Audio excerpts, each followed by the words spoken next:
queridos amigos, bem-vindos! Pode entrar, a casa de vocês. Nós, da Fraternidade Arca de Maria, queremos convidar a todos a percorrer conosco um caminho de encontro ao carisma e centro da espiritualidade das irmãs escravas do Divino Amor. A total consagração à Nossa Senhora, ou a Santa Escravidão de Amor. E é com muita alegria que nós queremos apresentar esse nosso carisma, essa nossa espiritualidade neste mês de maio, neste mês todo consagrado à Nossa Senhora.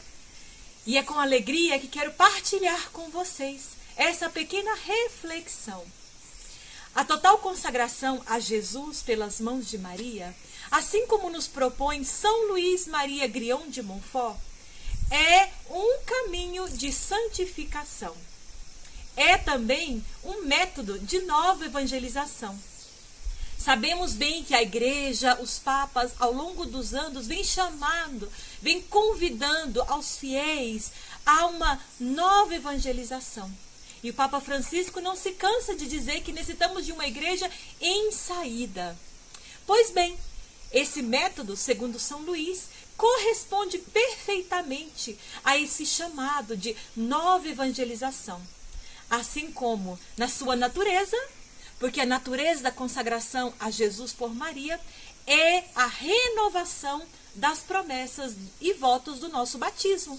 Assim como nos diz São Luís Maria, lá no número 120 do Tratado da Verdadeira Devoção. Nisto consiste a devoção que os vou ensinar, em uma renovação das promessas do nosso batismo. E também no método de se trabalhar essa consagração, através da leitura do tratado, das catequeses, retiros, exercícios espirituais de um mês em preparação, os fiéis são convidados a uma mudança de vida, a um acercamento cada vez maior e uma busca à santidade. Por isso, ela é considerada como esse método de nova evangelização.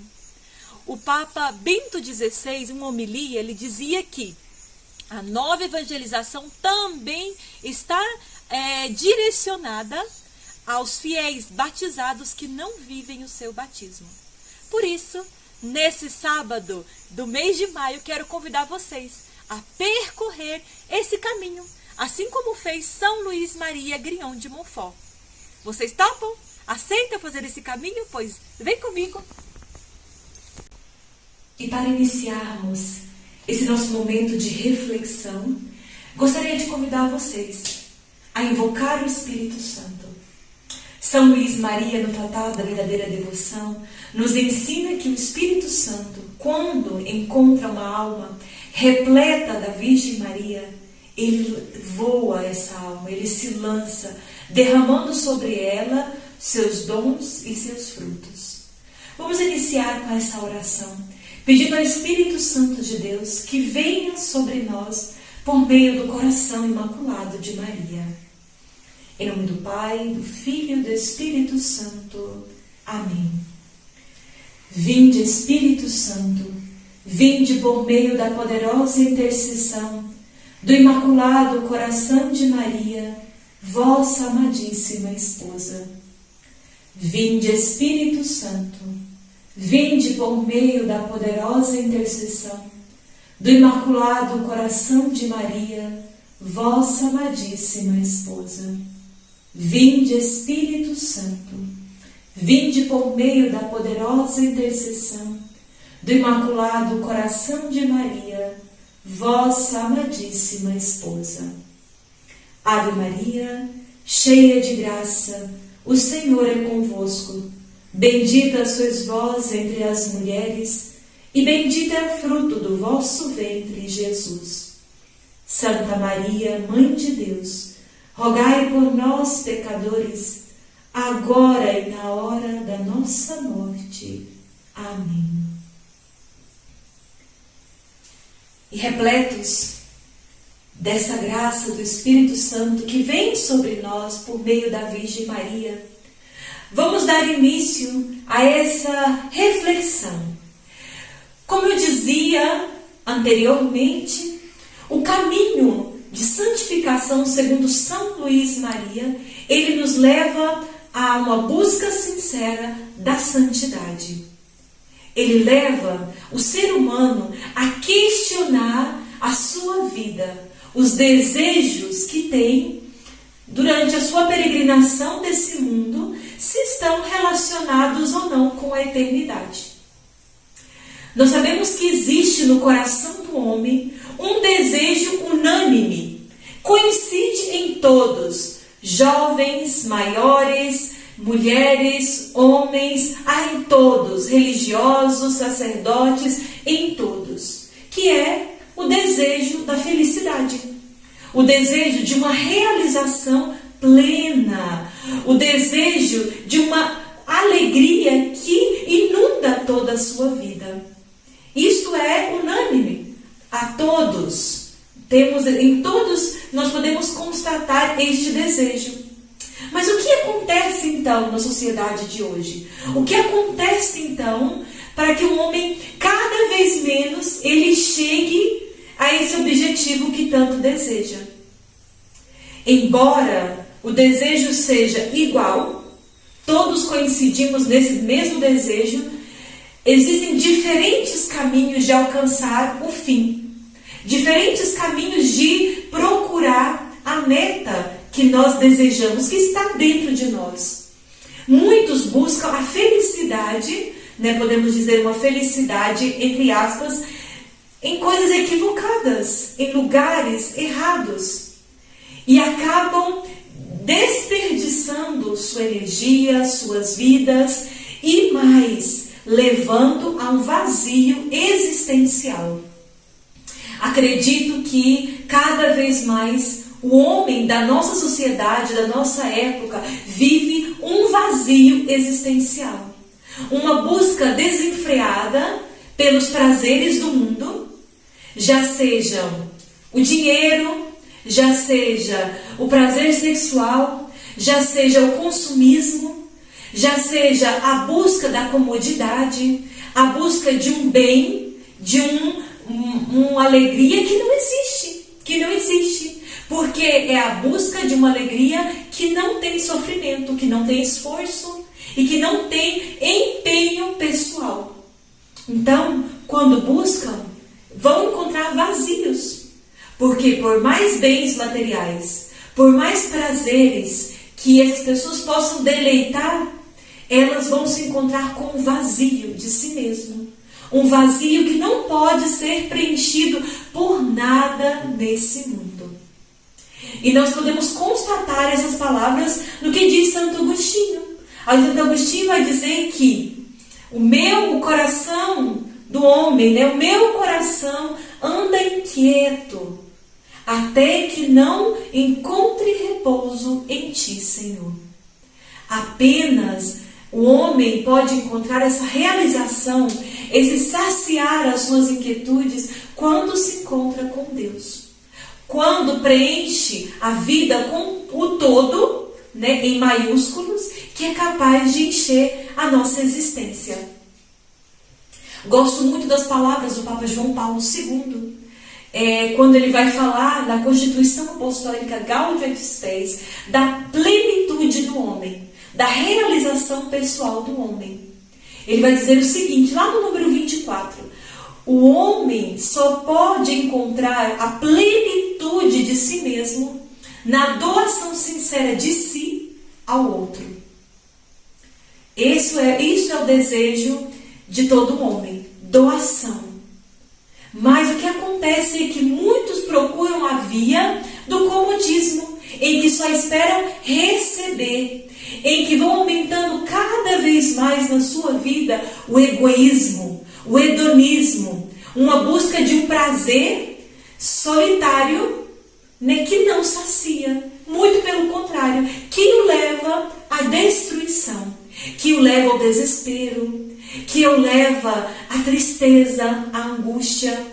Hoje, mais do que nunca, encontramos casos na nossa sociedade de suicídios, de desespero, de tristeza, de falta de sentido da vida. As pessoas do nosso século buscam respostas rápidas, Podemos dizer que é como quase um vírus, o imediatismo. A busca de respostas e de coisas rápidas para saciar a vida do homem, para saciar aquilo que é eterno, para saciar aquilo que não se mede. Por isso, se encontram nesse vazio, nessa desesperança, nesse desespero. A cultura atual ensinou o homem que ele é onipotente, que tudo pode, que sozinho ele constrói e destrói, que ele é capaz de tudo pela sua inteligência, pela sua razão. Que curioso que um homem onipotente, que tudo pode, que tudo faz, está sendo agora derrubado por um vírus. Está sendo agora isolado por medo à morte, por medo a contagiar-se. Onde está esse homem poderoso, que tudo pode, que colocou Deus a um lado e que se proclamou Senhor da sua própria vida? Está agora isolado na sua casa, com medo, temendo a morte. Por que será que a sociedade se desespera diante da morte? A morte não é uma preparação, não é um passo, melhor dizendo, para a vida eterna, a vida plena? Por que temos tanto medo? Todas essas perguntas, todos esses questionamentos andam vivos e ardentes no coração do homem. E nós podemos responder de muitas maneiras. Nós podemos chegar a diversas conclusões, a diversas reflexões. Mas eu tenho certeza que todos podemos entrar de acordo e chegar a um denominador comum. O homem só pode chegar a uma verdadeira felicidade quando ele decide abrir o seu coração a Deus. Quando ele se abre à vontade de Deus. E qual é a vontade de Deus para a nossa vida, queridos irmãos? O que Deus sonha? Qual é o desejo de Deus para cada um de nós? Não é a posse do reino? Não é contemplar um dia sua face? Não é que sejamos santos? Como nos diz nosso Senhor, sede santos, como vosso Pai Celeste é santo. Não existe infundido dentro de cada um de nós um chamado universal à santidade? Olhemos para a vida dos santos. Olhemos para tantas histórias de tantos homens e mulheres que viveram em séculos distintos, viveram situações sociais diferentes, mas que chegaram à santidade. Será que foram homens e mulheres tristes, angustiados, temerosos, depressivos, isolados, sem sentido na vida? Muito pelo contrário. O grande testemunho que nós vemos nos santos é a sua capacidade para o bem. A capacidade para uma vida em totalidade. Na doação, na entrega, com todos os seus talentos, com todos os seus dons, com toda a capacidade humana que eles tinham. Foram pessoas muito felizes, amigos de Deus. E podemos nos perguntar, mas será que não sofreram? Será que não passaram por traumas, dificuldades, pandemias, guerras? Será que esses homens nunca tiveram uma tribulação? Será que esses santos e santas não tiveram dificuldades na família, na sociedade, com a doença, com a morte? Com certeza. Basta fazer uma viagem na vida desses santos e nós podemos entender que a vida deles não foi diferente da nossa. Não foi uma comodidade, não foi uma facilidade, não andavam flutuando por aí uma nuvem branca. Eles foram homens e mulheres que viveram todas as fragilidades do seu tempo, da sua época, da situação histórica em que viveram. E nem por isso se desesperaram. E nem por isso eles foram infelizes. E nem por isso deixaram de fazer o bem. E é aí onde eu quero chegar, queridos irmãos. Deus nos convida a uma santidade. Deus nos convida a uma vida em plenitude. E Ele mesmo se doou. E Ele mesmo veio nos mostrar: eu sou o caminho, a verdade e a vida. Todo aquele que me vê, todo aquele que me escuta, todo aquele que crê em mim, terá vida eterna. Ele veio pessoalmente nos fazer um convite. Ele veio chamar cada um de maneira individual, chamar pelo nome, para seguir os seus passos num caminho de santidade, num caminho de virtude, num caminho de abraçar a cruz e seguir adiante. Essa é a grande diferença que vai mudar o mundo de hoje. Quando tudo acabar, quando as coisas voltarem à sua normalidade, nós não podemos ser iguais. Nós temos que cultivar dentro de nós, principalmente nestes momentos de quarentena, nesses momentos de maior reflexão, um desejo à santidade. Um desejo de querer ser melhor, de querer doar a nossa vida a Deus e aos demais. Mas vocês podem me perguntar: irmã, isso não é fácil. Isso é um caminho muito árduo. Nós somos muito frágeis. Não conseguimos. Pois eu queria contar uma novidade. São Paulo, já nas primeiras comunidades cristãs, nas missões que ele fazia, ele já chegou a essa conclusão. Olha só, vocês não são os descobridores dessa verdade. São Paulo vem nos dizer que carregamos esse grande tesouro em vasos de barro. Ou seja, somos fracos, somos frágeis. Toda a graça que nos é dada, todo dom que Deus nos concede é depositado nesse vaso de barro que somos nós. Nesse material frágil que derruba, que perde, que escapa. Mas também podemos dizer como São Paulo: na minha fraqueza eu sinto a força de Deus. Quando sou fraco é que sou forte. E a graça de Deus que pode tudo em nós. Então, esse caminho rumo à santidade, rumo à felicidade plena e à plenitude, desse nosso coração, desse nosso desejo, é possível. É possível, é alcançável. E eis que venho apresentar para vocês o testemunho e o exemplo de alguém que percorreu um caminho e que nos pode dizer que dá certo. E que pode nos dizer que é possível e é uma via de santidade que é perfeita, segura, curta e fácil de chegar a ser santo e chegar a uma intimidade plena com Jesus Cristo.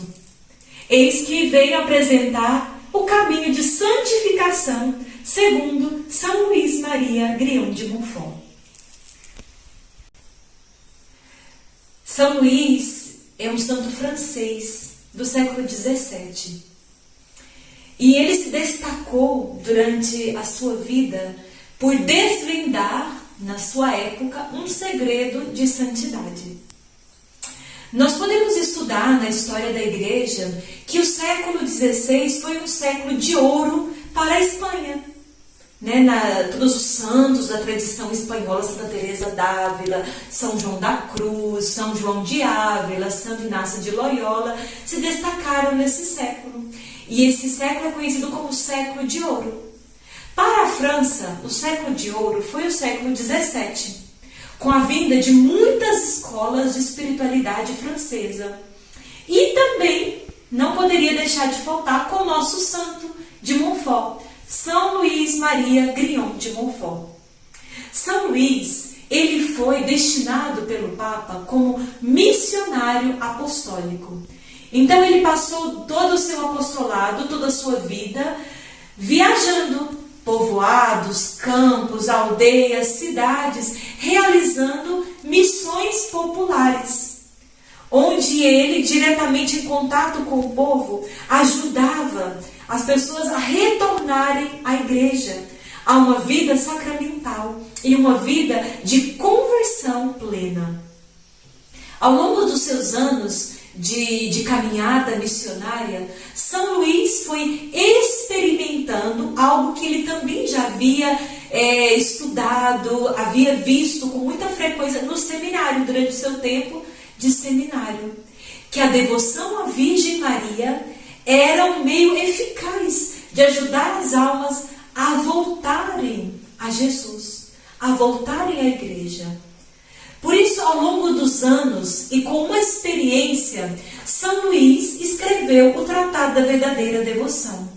Não foi a sua obra mestra, não é a principal obra de São Luís. São Luís escreveu outros livros, porque o fim último da espiritualidade de São Luís não era a devoção à Virgem Maria, mas sim a adquisição da sabedoria eterna. São Luís tinha muito claro na sua espiritualidade, por isso é uma espiritualidade totalmente cristocêntrica. São Luís tinha como um caminho, no qual ele colocou 4 vias principais. A meta era a adquisição, o desejo, a posse da sabedoria eterna encarnada, que é nosso Senhor Jesus Cristo. Para alcançar essa posse, segundo as experiências do seu apostolado, São Luís descobriu que era muito importante, em primeiro lugar, o desejo. Um desejo ardente. E ele vai nos dizer que dentro do coração de cada homem existe esse desejo, como eu dizia anteriormente, esse desejo de saciedade, esse desejo de totalidade. Pois então São Luís dizia que nós temos que canalizar esse desejo, esse vulcão que existe dentro de nós, para a posse da sabedoria eterna. O coração do homem só encontrará repouso enquanto descansar no Senhor. É o que nos dizia Santo Agostinho. São Luís, nessa mesma linha, dizia: o primeiro passo nesse caminho de santificação é o desejo. Eu quero. Esse primeiro passo, a decisão do homem para com Deus. Porque nós sabemos que a santidade é o chamado. É um Deus que vem até nós e chama. E exige de nós uma resposta. Primeiro passo, o desejo. Um enorme desejo de intimidade com Cristo. Um enorme desejo de nada. O segundo meio, tal qual nos explica São Luís, é a oração. Era um homem de profunda oração. E em todas as suas missões paroquiais, ele infundia nas pessoas esse amor e esse zelo pela oração. E ele foi o primeiro a dar testemunho dessa vida de oração contínua. Nas suas biografias, nós podemos ler que São Luís era capaz de ficar de 6 a 8 horas em oração contínua, compenetrado e meditando. Era um homem de profunda oração.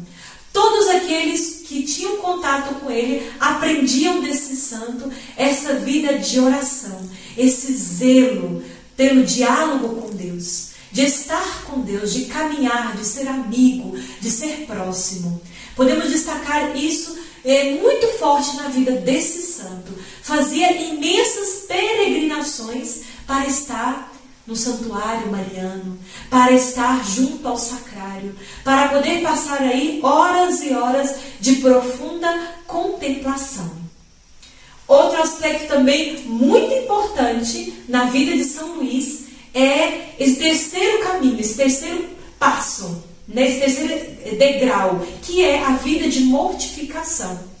São Luís, nos seus escritos, ele vem abrir o leque a respeito do que significa essa mortificação. Para ele, a mortificação é o amor à cruz. Ele vai dizer nos seus escritos que não temos que buscar buscar tantas mortificações, tantas cruzes, embora era um homem de profunda penitência, mas ele sabia que a maior mortificação que nós podemos oferecer a Deus era aceitar as cruzes que ele nos enviara. E não faltou cruzes na vida desse homem. Ele sofreu muito, uma vida de muita humilhação, desprezo, solidão, incompreensão pelo seu próprio bispo, diretor espiritual, amigos, companheiros de caminhada, não o compreendiam. Ele viveu tempos muito difíceis das heresias, principalmente do jansenismo, mas ele soube suportar com bastante heroísmo todas as cruzes, todas as humilhações, todos os sofrimentos. E ele entendeu, repito, que a partir de uma experiência, não é que ele se pôs a escrever e depois ele começou a viver aqueles propósitos que ele tinha feito para a sua vida pessoal. Nada disso. É um homem de profunda experiência, que viveu de maneira intensa e profunda todas essas experiências e soube tirar um bem maior. Aquilo que nos diz São Paulo: tudo concorre para o bem daqueles que amam a Deus. Pois São Luís, melhor do que ninguém, soube aproveitar todas as dificuldades, todas as provações que sofrera durante o seu apostolado, durante a sua vida. E ele entendeu que realmente o caminho é a cruz. E ele vai nos dizer: nenhuma cruz sem Jesus e nem Jesus sem a cruz. Ambos andam juntos, ambos caminham juntos. Isso é tão necessário também para a nossa vida espiritual. Como nós temos que aprender de São Luís Maria Grignion de Montfort a amar a cruz, a aceitar os sofrimentos do momento presente, a abraçar com amor, com zelo, aquilo que nos acontece no dia a dia, sem desespero, sem ira, sem revolta, mas aprender a aproveitar destes acontecimentos para que eles venham transformar em degraus para a nossa santidade. Temos que aprender essa pedagogia aí de São Luís para poder avançar também na vida espiritual. Tem uma santa, Santa Madalena, Maria Madalena de Pazzi, que ela vai nos dizer o seguinte: não desaproveitar nenhum sofrimento de cada dia. Pode ser que eles não voltem a acontecer, pode ser que passem, e as graças contidas nesses sofrimentos eram imensas e eram tão necessárias para a nossa salvação. Então, amar a cruz de cada dia. Não é à toa que Jesus coloca como campanha vocacional que aqueles que querem seguir, tomem sua cruz, renunciem a si mesmo e sigam. Então, já o próprio Jesus nos ensina, e São Luís aprendeu muito bem: carregar com a sua cruz. O quarto passo é o que nós já esperamos e já sabemos muito bem: a devoção à Virgem Maria. Esse é o degrau mais importante de toda a caminhada de São Luís Maria Grignion de Montfort. Repito, não é o fim último da espiritualidade desse santo, não é a meta almejada, é um meio, mas é o meio mais importante.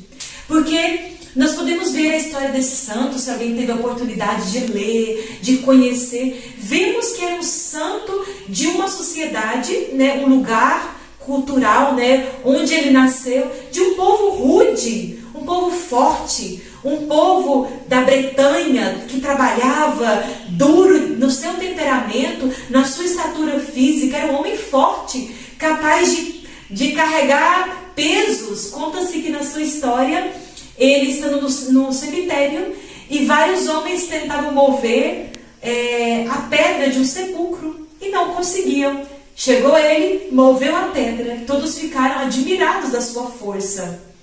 Ademais, também São Luís era de temperamento colérico. Já podemos imaginar, um homem forte, de estatura e de temperamento, seria uma explosão. E ele mesmo vem relatar: não sei o que seria de mim se Deus não tivesse me escolhido.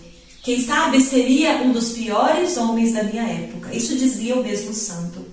E podemos questionar e pensar como pode ser que uma pessoa forte, dura, né, de temperamento colérico, vinha se transformar nessa pessoa doce, humilhada, que é capaz de se submeter, que é capaz de obedecer, que é capaz de responder com mansidão diante de tanta incompreensão, de tanta injustiça, que é capaz de perdoar diante de tanto abandono por parte dos seus. Como foi capaz? Como isso é possível? E nós temos a resposta.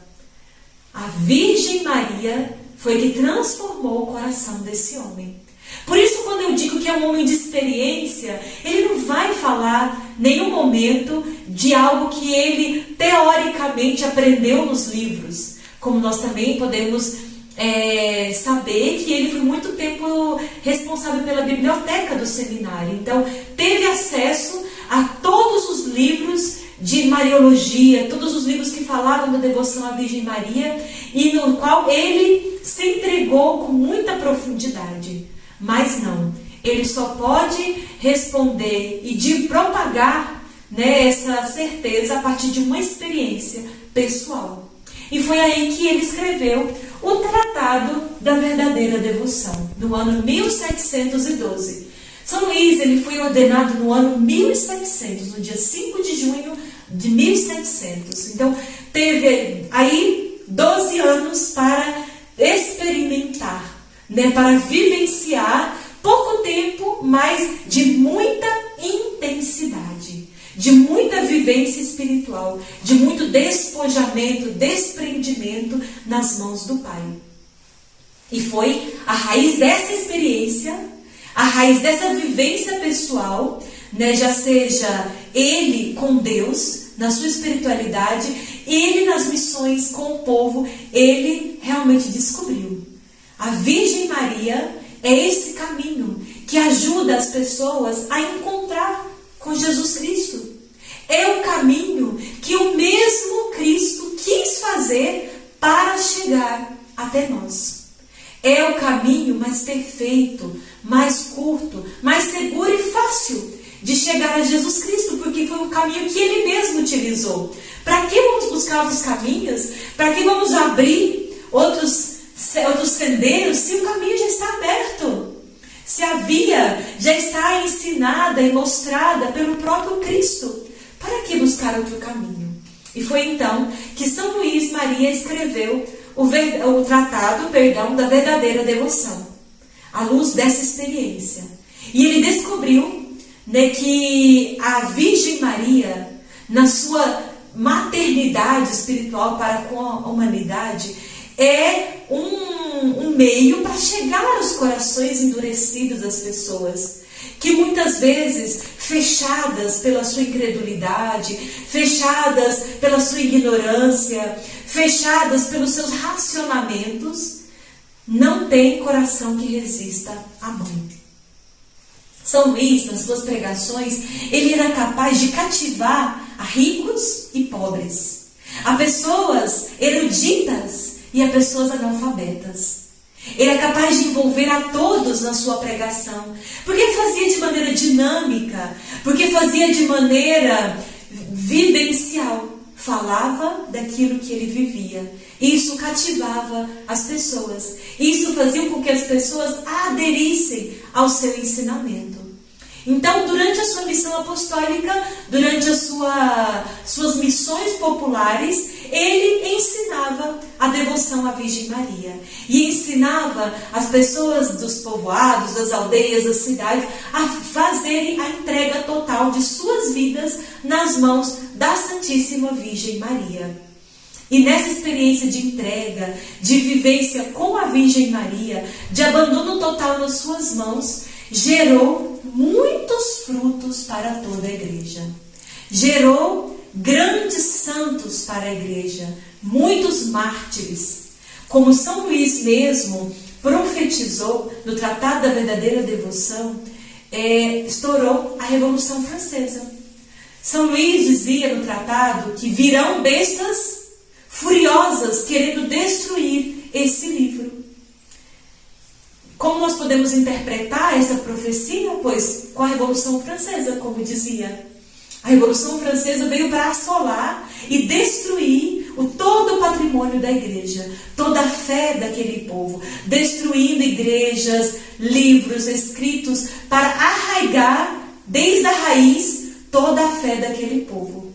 E foi então que o tratado foi escondido no silêncio de uma arca, em um baú, em meio de uma plantação. E aí ficou escondido, sendo descoberto apenas 130 anos depois. Mais uma vez, podemos constatar a autoridade e a fidelidade das palavras desse santo. Realmente, esse escrito muito valioso, que ficou escondido, mas que veio à luz, que foi descoberto. E tantos santos e tantas pessoas que tiveram em mãos esse escrito, puderam beber dessa espiritualidade e alcançaram, sim, a santidade. Das missões de São Luís, nós podemos destacar um grande acontecimento. Quando a Revolução Francesa estalhou aí nessas regiões, apenas podemos dizer, ou podemos destacar de maneira especial, o povoado da Vendée, região da Vendée, onde pessoas, povoados, se mantiveram firmes à fé, se mantiveram fiéis e foram capazes de defender a fé, saindo ao encontro dos soldados com enxadas, com foices, com paus, para defender a fé. Enquanto muitas regiões da França foram devastadas, se apostataram, negaram a fé, esse pequeno lugar, essa pequena região levantou-se contra a revolução. Claro, por poucos, pobres, humildes, mas com coração fiel. Como foi isso possível? Que coragem! De onde tiraram esses camponeses, esses pobres homens e mulheres, essa força para enfrentar todo um exército, toda uma guerra, toda uma revolução? Pois da devoção à Virgem Maria. E como nós sabemos, se os frutos são bons, a árvore também é boa. Pelos frutos os conhecereis. A espiritualidade de São Luís Maria Grignon de Montfort deu frutos para toda a igreja. E continua dando nos nossos tempos atuais. Continua sendo uma sementeira de santos. Basta que nós de verdade nos entreguemos. Procuremos cada vez mais profundizar e entender o que essa espiritualidade quer nos dizer hoje, quer nos ajudar a percorrer, a caminhar nesse caminho de santidade. E é muito interessante, queridos irmãos, nós percebermos a comunhão, a unidade da igreja, o caminho que a igreja vai fazendo na vida dos santos e na nossa vida pessoal. Não existe uma ruptura, apenas uma continuação. Como vos disse, São Luís escreve o tratado em 1712, em 1716 ele morre, 130 anos esse tratado fica escrito, vem a reaparecer. É um esplendor na sua época, de espiritualidade, na vida de tantos santos, é uma ajuda infalível na vida de tantas e tantas espiritualidades da nossa igreja. E engraçado que parece que São Luís estava no Concílio Vaticano II. Quando nós vamos ler e estudar os documentos, principalmente Lumen Gentium, no seu capítulo 8º, que dedica toda uma parte a Nossa Senhora, vamos perceber como está impregnada aqui a doutrina de São Luís. É como a confirmação daquilo que São Luís vem ensinando a tantos e tantas que se aproximam da sua espiritualidade. A igreja confirma e a igreja dá esse selo de segurança para que nós possamos ter certeza que a espiritualidade da escravidão mariana, a total consagração a Jesus por Maria, como melhor, tem o costume melhor de dizer, não é uma novidade. Não é uma coisa nova que surgiu na igreja a partir do século tal, a partir da data tal, com um santo em concreto, mas a espiritualidade dessa entrega, desse total abandono nas mãos da Virgem Maria, está impregnada, está contida na igreja desde os primeiros cristãos. Então, não houve uma ruptura, apenas um segmento, apenas uma continuação daquilo que cada vez mais nós temos que ter certeza e ir tomando conhecimento. O Concílio Vaticano II, na Lumen Gentium, vai dizer o seguinte: com razão afirmam os santos padres que Maria não foi instrumento meramente passivo nas mãos de Deus, mas cooperou com a salvação dos homens, com a fé livre e com a inteira obediência. Como diz Santo Irineu, pela obediência ela tornou-se causa de salvação para si mesma e para todo o gênero humano. E não poucos padres, antigos na sua pregação, comprazem em repetir: o laço da desobediência de Eva foi desfeito pela obediência de Maria. Que belo! Então vem para nos assegurar, né? A Virgem Maria é importante na vida espiritual da igreja. Deus confiou a ela um papel único, irrepetível na história da salvação. Maria é o sim definitivo de Deus. Nela convergem todo o Antigo e Novo Testamento. É um ponto de encontro. Aquele sim que Deus esperava desde toda a eternidade está contido em uma mulher, em Maria. Eva, como nos vem dizer o documento, trouxe a desobediência e a morte à humanidade. Por meio de Maria, nos veio a obediência e a vida. Ela nos trouxe o Salvador, nos trouxe a redenção para toda a humanidade. Por isso podemos ver também nas Sagradas Escrituras as figuras de Maria no Antigo Testamento. Todas mulheres santas que nossos pais, nossos patriarcas, os profetas admiraram pelo seu poder e pela sua submissão à vontade de Deus. Todas elas são figuras de Maria. Ruth, Esther, Judite, Sara, Raquel, todas mulheres que representam a fortaleza de Maria. Aquela que Deus preparou um lugar. Aquela que Deus preparou o seu templo e veio fazer morada.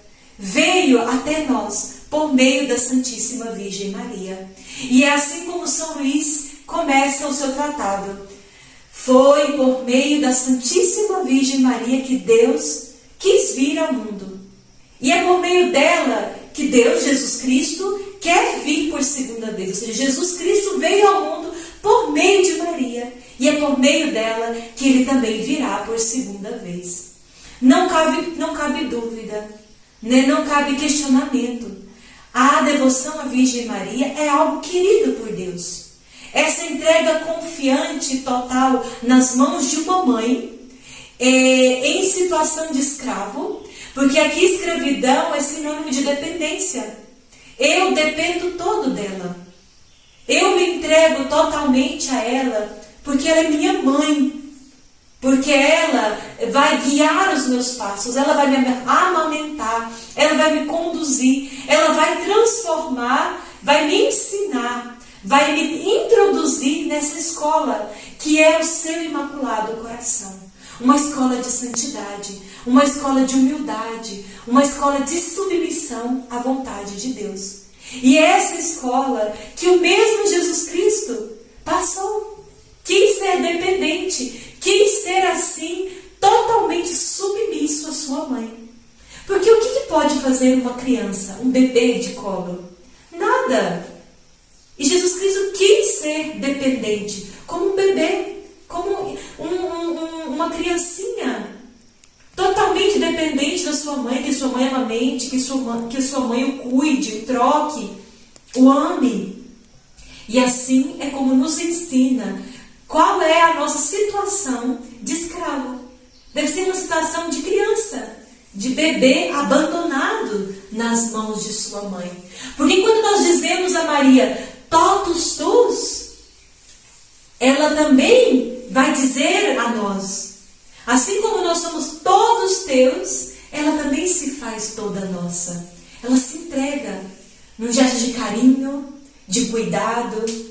Ela tem esse papel, como nos vai dizer São Luís, e São Luís cita Santo Agostinho, que vai dizer que Maria é a forma Dei, a forma de Deus, é o molde onde nós devemos nos lançar e ser por ela modelados, transformados, cada vez mais à imagem e semelhança do seu Filho Jesus. Então, queridos irmãos, nós podemos ir entendendo toda a pedagogia de Deus na história da salvação. Ele nos deu uma mãe. Não necessitava, São Luís vai dizer, né? Não tinha necessidade. Deus é todo poderoso, tudo pode, mas Ele quis. E é aí que muda toda a história. Ele quis depender de Maria na sua encarnação. E Ele quis e continua querendo, porque Deus é imutável. Ele não muda de conduta, não muda de ideia. Então Ele continua querendo contar com Maria na história de salvação pessoal de cada um de nós. Quem somos nós para querer encontrar? Não seja o meio qual Jesus Cristo veio a nós e que Deus sonhou desde toda a eternidade? Vai nos dizer também aqui o documento Lumen Gentium, no seu número 62. A Igreja não hesita em atribuir a Maria uma função assim subordinada. Sente-a até continuamente e recomenda ao amor dos fiéis, para que, apoiados nessa proteção maternal, eles se unam mais intimamente ao Mediador e Salvador. Por isso, queridos irmãos, não tenham medo. A devoção à Virgem Maria, a escravidão mariana, é uma escravidão, é uma devoção totalmente cristocêntrica. O fim último de toda a nossa entrega, de toda a devoção e todo amor a Maria é Jesus Cristo. Como nos vai dizer São Luís, aqui no Tratado da Verdadeira Devoção, no capítulo 2.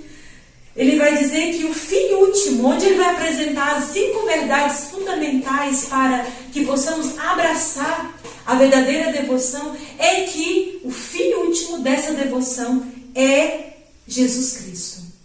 Nós nos entregamos a Maria para que ela possa nos levar a Jesus Cristo. Ela é esse fim próximo, está junto de nós. É humana, é criatura, ela entende o nosso coração, ela está perto, ela cuida de nós.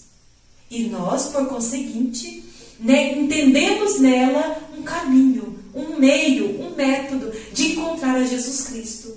É como se cada dia estivéssemos ao pé da nossa mãe. Mãe, nos ensina. Mãe, me leva. Eu quero ir, eu quero me aproximar, eu quero estar junto a Jesus. Me leva. E esse é o papel de Maria, levar-nos a essa intimidade, a esse amor cada vez maior a Jesus Cristo. Por isso é o fim último dessa devoção.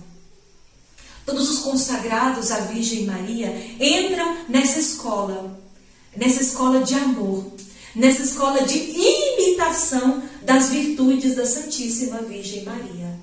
E aqui deixo bem claro, atenção! A consagração a Nossa Senhora não é a vivência de coisas externas. Não é usar corrente, não é se vestir dessa maneira ou dessa maneira. Não é uma série de orações que nós fazemos a ela. Nada disso. Também pode ser uma ajuda, mas não é o essencial. A natureza dessa consagração, o fim último dessa entrega é que nós aprendamos como bons alunos, como bons filhos, a fazer todas as coisas por Maria, com Maria, em Maria e para Maria, para que ela nos ensine a fazer melhor por Cristo, com Cristo e em Cristo. Vejam só, muito mais além do que apenas um cumprimento, muito mais profundo do que símbolos externos, é uma vivência interna. Eu, como consagrado à Virgem Maria, devo buscar uma mudança de mentalidade, uma metanoia. Essa palavra é grega que quer dizer mudança, transformar a nossa mentalidade. Cada dia mais nós vamos estar parecidos à Virgem Maria, nos transformar na Virgem Maria. Cada vez que façamos uma ação, por mais simples que sejam, no trabalho, no estudo, em casa com os familiares, no convento, na rua, na missão, não importa. Temos que atuar como a Virgem Maria. E sempre ter em mente como faria a Virgem Maria, como atuaria, qual seria a atitude de Maria diante desta situação, quais seriam suas palavras, quais seriam os seus gestos. E essa vivência todos os dias, vai fazer com que pouco a pouco na nossa vida nós possamos ir adquirindo hábitos. Para pouco a pouco nós vamos ganhando virtudes, vamos crescendo em santidade, mudando de vida, e que as pessoas que estão ao nosso lado, que convivem, que trabalham, que nos veem, possam dizer: o que aconteceu? Ela está tão diferente, ela mudou, ela está com um jeitinho de Nossa Senhora, está mais calma, mais paciente, ele já não levanta a voz, ele está tão caridoso, ela tão prestativa, o que está acontecendo? E aí, com muita propriedade, vocês podem dizer: não sou eu que vivo, não sou eu que faço, não sou eu que atuo, é a Virgem Maria que atua em mim. Ela me está ensinando a ser como Jesus. E eu estou me deixando modelar, estou deixando me transformar por essa mãe. Por isso, queridos irmãos, vocês que são consagrados à Virgem Maria, façam um apelo especial. Não adianta só fazer a consagração, não adianta apenas usar cadeias, não adianta só mudar o guarda-roupa, não adianta. Se isso tudo não está ligado, e unido a uma vivência interna, é apenas hipocrisia. Se a sua consagração não te está ajudando a ser o melhor cristão, a viver com mais coerência as promessas do seu batismo, eu digo que é apenas superficial, que é apenas uma fachada. Ela nada está sendo eficaz na sua vida. Porque o sentido, já dizia ao princípio, a natureza dessa consagração é levar aos cristãos batizados a uma vivência interna, coerente e eficaz do seu batismo. Daquilo que prometeu lá no batismo. E o que é a promessa do batismo? Não é uma renúncia ao mal, ao pecado, ao que desagrada a Deus, e aderir a Jesus Cristo? Será que ainda existem coisas na nossa vida que pertencem ao mal, ao pecado? Será que ainda andamos de mãos dadas com o pecado? Porque o pecado é isso, minha gente. É uma inimizade com Cristo. É andar de mãos dadas com o maligno. Então, a consagração, ela tem esse matiz especial nessa nova evangelização, porque ela leva o cristão a viver a autenticidade do seu batismo. Por isso não é uma novidade. Por isso não é algo novo, não é uma moda. A consagração não pode ser uma moda. Ela é recordar aquilo pelo qual nós fomos chamados e fomos criados por Deus, a ser santos. E nessa reflexão, queridos irmãos, eu quero que vocês procurem fazer esse exame de consciência. Aqueles que não são consagrados, que busquem conhecer cada vez mais essa consagração, essa espiritualidade. Não só pelo tratado, mas também entender dentro da igreja o papel da Virgem Maria. Para que vocês possam se convencer da importância e da influência espiritual que ela tem na nossa vida. Aqueles que já fizeram a consagração, crescer cada dia mais em intimidade, em conhecimento, para poder servir melhor, ser, como São Luís vem nos dizer, apóstolos dos últimos tempos. Impressionante o dom da profecia que São Luís tinha. Já no seu apostolado, já lá no ano 1700, quando ele começou a sua vida de apostolado, de missão, de ministério sacerdotal, ele já dizia: um batizado é chamado a ser apóstolo. Um batizado não pode ficar em casa, não pode ficar apenas indo à missa diária, não pode apenas se contentar com algumas orações. Ele é chamado à missão, ele é chamado a sair, né, a estar disposto a evangelizar. E a São Luís vai dizer aqui dos apóstolos dos últimos tempos. Impressionante, né, o chamado que São Luís faz para o seu século, para a sua época e para todos os séculos, né? Para a nós aqui na nossa época, no nosso século, ele chega até nós com as suas palavras. Ele vai dizer o seguinte, lá no número 55. Enfim, Deus quer que sua mãe seja hoje mais conhecida, mais amada, mais honrada do que nunca. Isso acontecerá sem dúvida se os predestinados, os consagrados, aqueles que Deus chama, com a graça e a luz do Espírito Santo, na prática interior e perfeita, que seguidamente lhe descobrirei, né, que ele ia apresentar, você já conhece, verão então com tanta claridade, com tanta fé que lhes permiti a formosa estrela do mar. A obedecerem às suas diretrizes, chegarão ao bom porto, apesar das tempestades. Conhecerão as grandezas dessa soberana e devotar-se-ão inteiramente ao seu serviço. Seus súditos e seus escravos de amor experimentarão suas doçuras e bondades maternais e amá-la-ão ternamente como filhos queridos dessa boa mãe.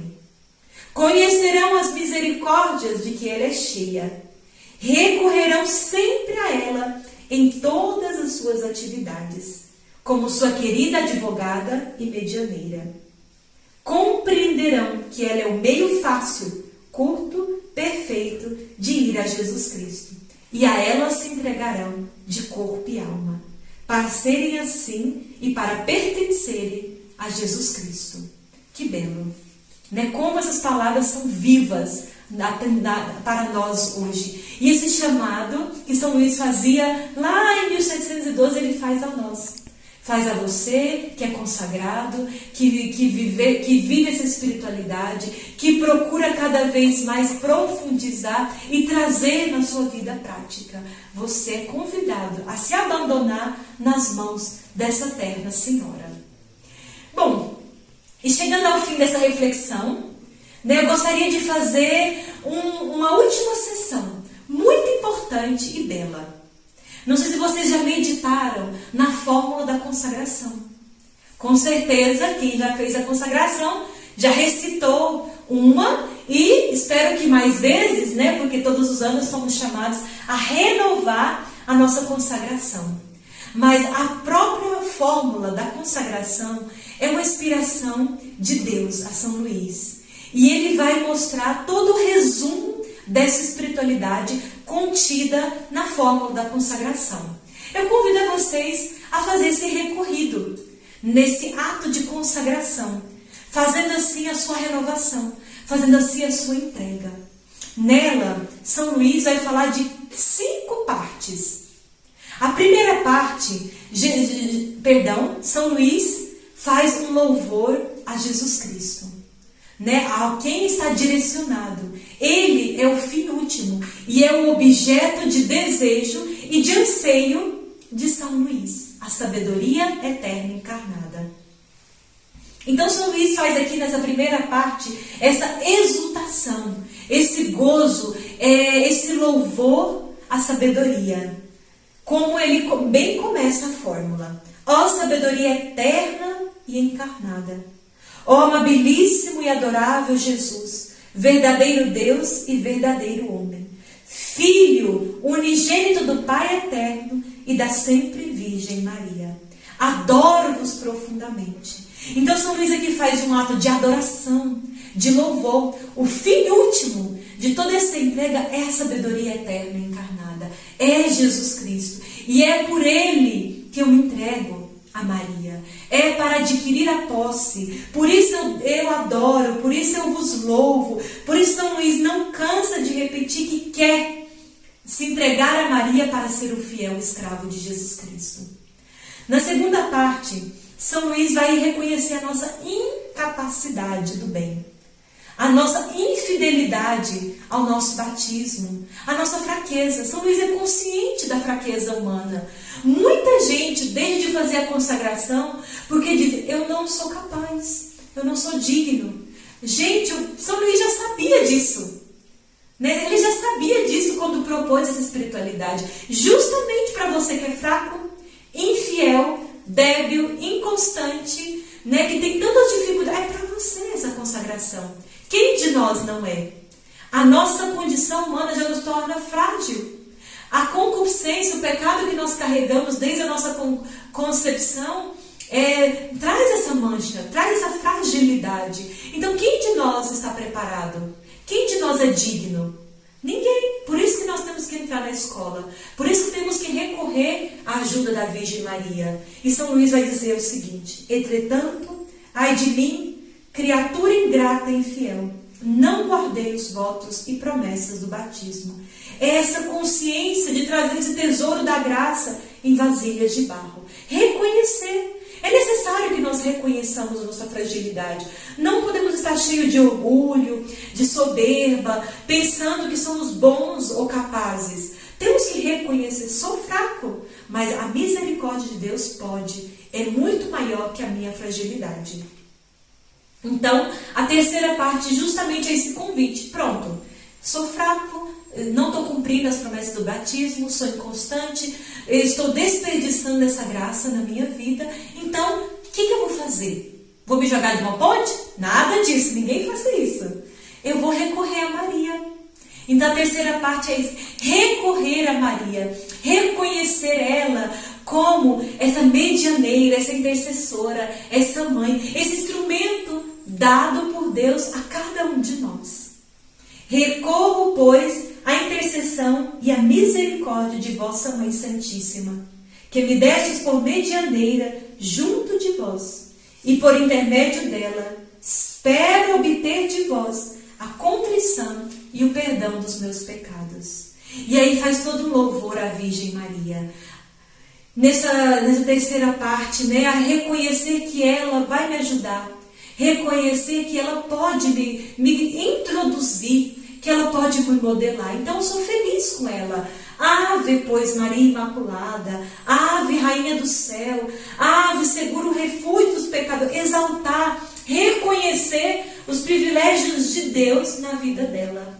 Não é dela, não pertence a ela, mas sim o que Deus fez nela, o que Deus atuou nela.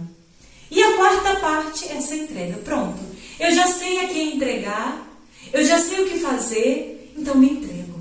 Eu confio. Não, agora eu estou mais seguro. Eu sei que essa consagração vai me ajudar. Então essa quarta parte é a mais importante e é o núcleo central da consagração à Nossa Senhora, em que eu me entrego à Virgem Maria renovando. Eu vou renovar as promessas do meu batismo. Já que a natureza é essa renovação, então agora, pelas mãos de Maria, guiados pelo seu exemplo, tomados da sua mão, eu vou renovar as promessas do batismo, dizendo: eu, seu nome, fiel pecador, renovo e ratifico hoje nas vossas mãos as promessas do meu batismo, renunciando para sempre a Satanás, as suas pompas e suas obras, e dou-me inteiramente a Jesus Cristo, a sabedoria encarnada, para seguir levando a minha cruz todos os dias da minha vida. E essa é a perfeita renovação das promessas batismais. Já não eu sozinho, já não conto com as minhas forças, já não me deixo guiar pelos meus critérios, senão o que eu faço junto com Maria. Com ela, eu tenho certeza que eu posso ser fiel. porque ela vai purificar, ela vai transformar as minhas ações, ela vai completar aquilo que falta na minha fragilidade, na minha debilidade. Então eu tenho essa segurança de estar guiado e de contar com a ajuda de Maria.